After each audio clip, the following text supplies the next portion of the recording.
बड़ी खबर, बांग्लादेश में सत्ता परिवर्तन के बाद आतंकवादियों की मदद से कट्टरपंथी संगठन भारत के खिलाफ युवाओं को बरगलाने के लिए नए नए हथकंडे अपना रहे हैं, जिसका पर्दाफाश न्यूज 18 इंडिया के हाथ लगे एक्सक्लूसिव दस्तावेजों से होता है। दावा है कि बांग्लादेश में सत्ता परिवर्तन के बाद आतंकी संगठन एक साजिश के तहत भारत की अखंडता और एकता को बिगाड़ने की कोशिश में है।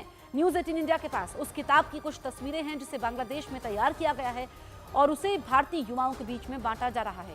इस किताब के जरिए भारत के खिलाफ युवाओं को भड़काने, जिहाद करने, हथियार उठाने के लिए उकसाया गया है। सूत्रों का दावा यह है कि असम पुलिस ने हाल ही में कुछ युवकों को गिरफ्तार किया, जिसमें एक बांग्लादेशी नागरिक भी शामिल है और वो भारत में धार्मिक विचारधारा के आधार पर आतंकवाद फैलाने की फिराक में था। असम, पश्चिम बंगाल, केरल समेत उत्तर भारत में उनका पूरा नेटवर्क फैला हुआ था। बांग्लादेश में अलकायदा और ग्लोबल टेररिस्ट नेटवर्क जैसे खतरनाक संगठन उनका लगातार सपोर्ट कर रहे थे। इस रैकेट का भंडाफोड़ करने वाली असम पुलिस की स्पेशल टास्क फोर्स ने गिरफ्तार किए गए आरोपियों के पास से वो किताब भी बरामद की है, जिसके आधार पर भारतीय युवाओं को बरगलाने की कोशिश हो रही है। All 8 arrested accused were produced before the court yesterday, and they have been remanded in 10 days police custody. We also seized 4 pen drives and other incriminating documents. वहीं इस मामले में भारतीय विदेश मंत्रालय का बयान भी सामने आया है। विदेश मंत्रालय के प्रवक्ता रणधीर जायसवाल ने कहा कि आतंकी घटनाओं पर हमारी एजेंसी नजर रख रही है। देखिए, सुरक्षा को लेके जो भी मसला होता है वो उस मसले पर हम लोग उस मसले को बहुत ध्यान से और पूरे चुस्ती के साथ उससे हम लोग निपटते हैं।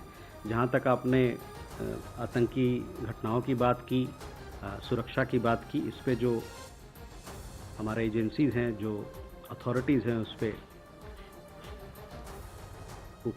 उस पे वो अपनी गतिविधियां कर रहे हैं। जहां तक सुरक्षा की बात है, और भी अन्य बांग्लादेश के साथ हमारे बहुआयामी संबंध है। बहुत सारे मुद्दे इस पे बात किया जाता है और बहुत सारी चीज़ों हमारे दोनों देशों के बीच में बहुत सारी मसले, बहुत सारे इश्यूज हैं जिस पे हम लोग बातचीत करते हैं। और हाल ही में जब विदेश सचिव की भी यात्रा हुई, उस दरमियान भी हम लोगों ने फॉरेन ऑफिस कंसल्टेशन में ये बहुआयामी जो रिश्ता है हम लोग का, उसके हर मुद्दे पर हमारी चर्चा हुई। असम पुलिस ने एक ऐसे टेरर मॉड्यूल का भंडाफोड़ किया है जिसके निशाने पर हिंदूवादी और आरएसएस के नेता थे। 3 राज्यों से छापेमारी में गिरफ्तार किए गए 8 आतंकवादियों से जो कुछ पता चला है वो एक बहुत बड़ी आतंकी साजिश को बेनकाब भी कर रहा है।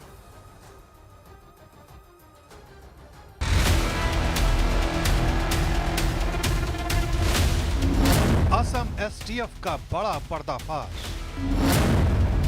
हिंदूवादी नेताओं के खिलाफ बड़ी साजिश, पाकिस्तान बांग्लादेश की खौफनाक चाल, आतंकियों का तबाही वाला प्लान बेनकाब। ये उन दहशतगर्दों की तस्वीरें हैं जिन्हें असम एसटीएफ ने केरल और पश्चिम बंगाल पुलिस की मदद से शिकंजे में लिया है। दावा किया जा रहा है कि ये सभी आतंकी अंसारुल्लाह बांग्ला टीम यानी एटीबी से जुड़े हैं। खबर है कि इस संगठन के तार आतंकी संगठन अलकायदा से जुड़े हैं। जानकारी के मुताबिक इन सभी आतंकियों के निशाने पर देश के हिंदूवादी और आरएसएस नेता थे। गिरफ्तार किए गए दहशतगर्दों में हमीदुल इस्लाम, अब्दुल करीम, मोहम्मद अब्बास अली, नूर इस्लाम मंडल, इनामुल हक, मजीबर रहमान, मिनारुल एस के शामिल हैं। इन सभी के पास से बांग्लादेशी दस्तावेज, कट्टरपंथी साहित्य और डिजिटल उपकरण बरामद किए गए हैं। जानकारी के मुताबिक हिंदूवादी और आरएसएस नेताओं को टारगेट करने वाली इस साजिश का मास्टरमाइंड बांग्लादेश का है, जिसका नाम मोहम्मद साद रादी उर्फ शब शेख है। बांग्लादेश की राजशाही का रहने वाला शब शेख असम और पश्चिम बंगाल में स्लीपर सेल तैयार करने और जिहादी विचारधारा को फैलाने में जुटा था। इस दौरान बांग्लादेश की सीमा से सटी मुर्शिदाबाद जिले से मीनारुल शेख और अब्बास अली को गिरफ्तार किया गया। मीनारुल शेख की पत्नी का दावा है कि उसका पति मजदूरी का काम करता था और अब्बास के साथ मिलकर मदरसा चलाता था।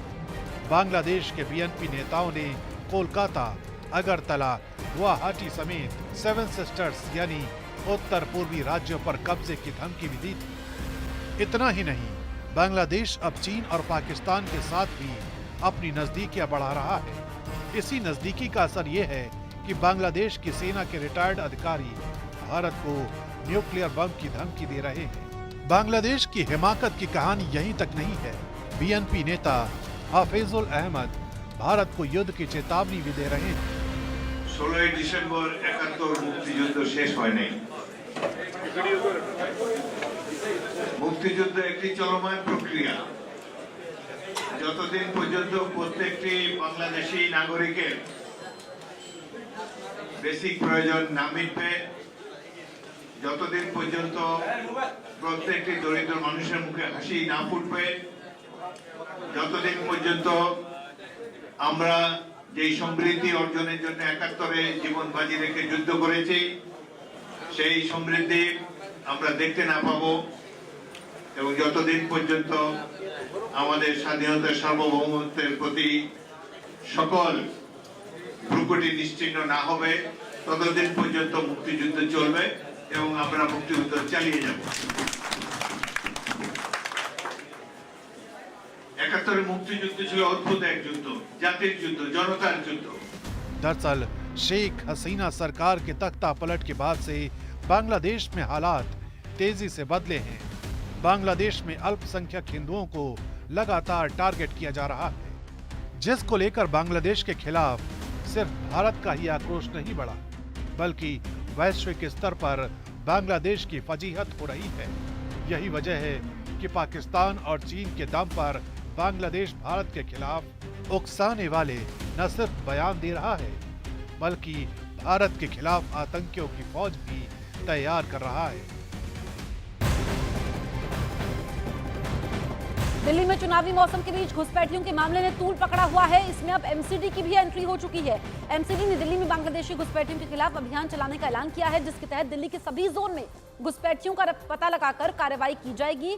साथ ही एमसीडी के स्कूलों में पढ़ रहे छात्रों का सत्यापन भी किया जाएगा। शिक्षा विभाग के साथ ही एमसीडी का स्वास्थ्य विभाग दिल्ली में हाल ही में जारी हुए नए और पुराने जन्म और मृत्यु पंजीकरण प्रमाण पत्र के लिए विशेष तौर पर निगरानी रखेगा, जिसकी रिपोर्ट एमसीडी